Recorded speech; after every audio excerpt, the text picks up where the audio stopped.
Germany was the main initiator of both World War I and World War II. However, how could they lose both of them after all those years of planning and preparing? Not to mention its well-known military reputation. To find out more information, keep on watching Countries in the 20th Century newscast. Hello, my name is Jimena and welcome back to 20th Century News. Today's country is going to be Germany. Our first guest is Georgina Sparks.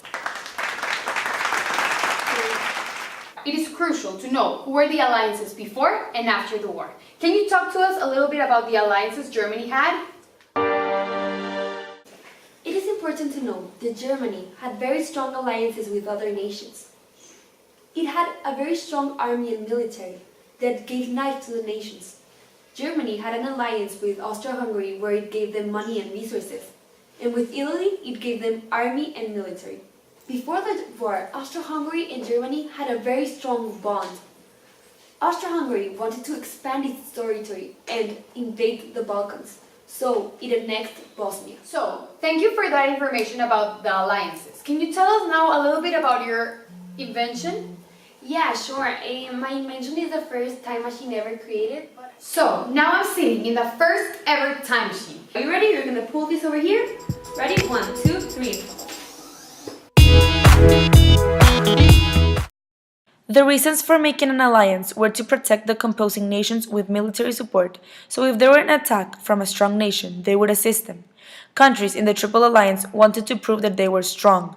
By conquering more territory, they would get stronger. Italy joined the alliance to protect itself from France. However, if by any means Germany or Austria-Hungary would attack by Russia, Italy would stay neutral. Our second guest is Serena van der Woodsen.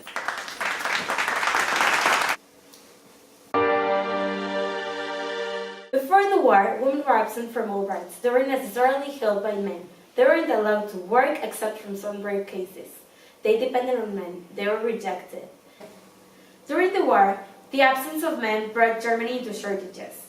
Women and youth were now being called to fulfill those spaces, but they didn't have the same privileges as men did. An example of a disadvantage is that women were paid by half the salary of men. This made it insufficient to maintain their families by the low income they were receiving. Towards the end of the war, women were given a vote, although those who worked needed to appeal to the disadvantages. It was until World War II that changed the attitude towards women, and now we're accepted into the workplace. Hello, welcome back. Our third guest is Blair Waldorf. Please welcome Miss Waldorf. Hello. Hello, can you tell us a little bit about what you do? Yeah, sure. I'm a tour guide at the Palace of Versailles. And what are you going to talk about today? Well, I want to talk to you about how Germany got involved in the Treaty of Versailles and how it got affected.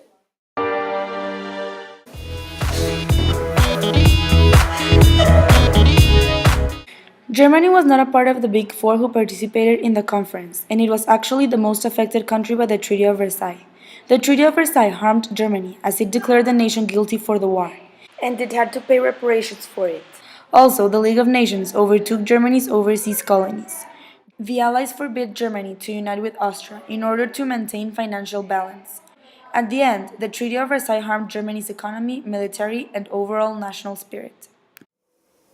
Hello and welcome back. Our fourth guest is Jenny Humphrey. Hi, How are you? I'm great, thanks. Can you tell me a little bit about what you studied? Yeah, of course. I studied propaganda.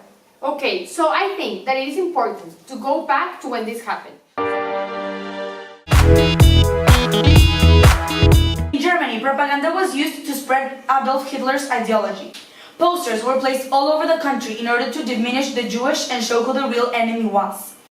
Adolf Hitler also gave persuasive speeches which convinced its people. Also, he gave solutions which attracted even more citizens. A very important element that was used during the propaganda in Germany was the Nazi logo. This logo showed who was in power. Hello, so we're going to have a quick knowledge check to see if you're following around. Let's start. Does someone know what's nationalism? You.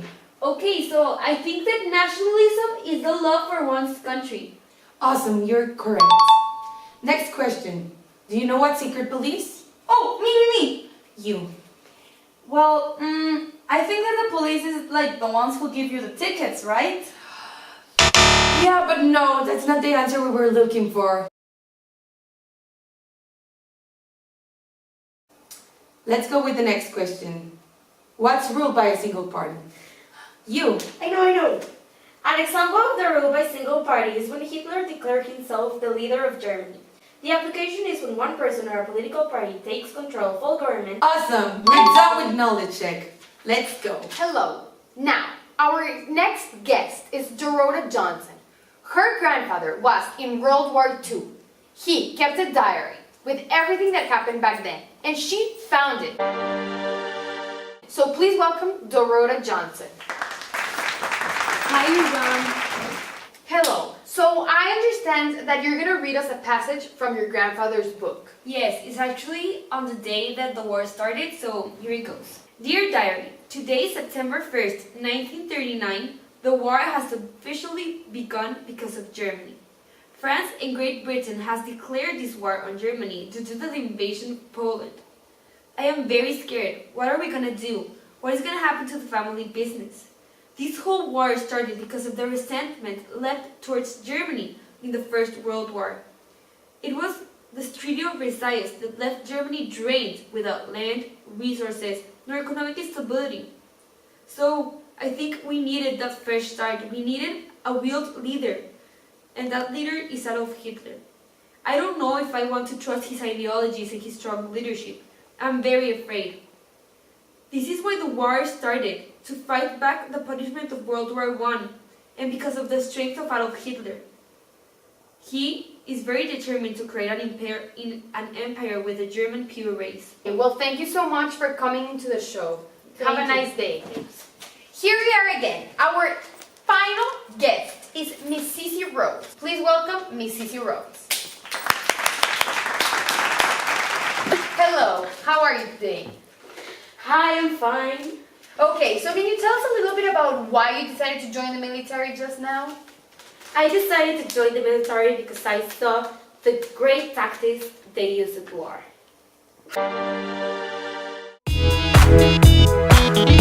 The invasion of Poland occurred between Germany and Poland on September 1939 in Poland. Important details to know is that the Nazi-Soviet Non-Aggression Pact was signed between Hitler and Stalin, in which they agreed not to attack between them. Stalin would have Eastern Poland and Hitler would have Western Poland.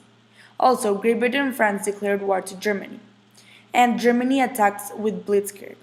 Germany became victorious. The Battle of Stalingrad was between Germany and the Soviet Union. It occurred in spring of 1942 in the Soviet Union, mainly Crimea and Stalingrad. Important details to know are that Great Britain is left alone. Germany's entire Crimean control, German 6th Army, which was the strongest, lost, and Germany got defeated.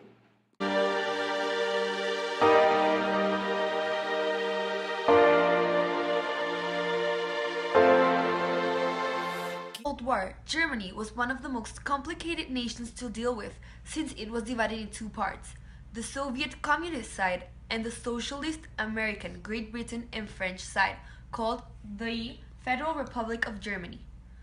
This all happened after World War II, where the country was split into four. These three countries, Germany, Great Britain, and France, merged to create this republic and the Soviet state inside, but they had different opinions and different types of government. That is why there was so much conflict inside the country. The Marshall Plan that was actually applied by the USA only affected half of the nation, so half of the nation was able to recover from war, and half of the nation was totally on board of being a communist democracy.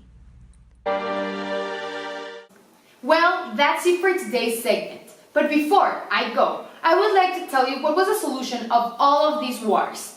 The solution was something that was created called the United Nations. The United Nations was created with the fundamental purpose of bringing all nations together and avoiding conflict. Until this day, the United Nations exists. Germany was divided into two different countries. They both went into the United Nations in 1949, but then in 1973, they both merged and became one official country that was inside the United Nations.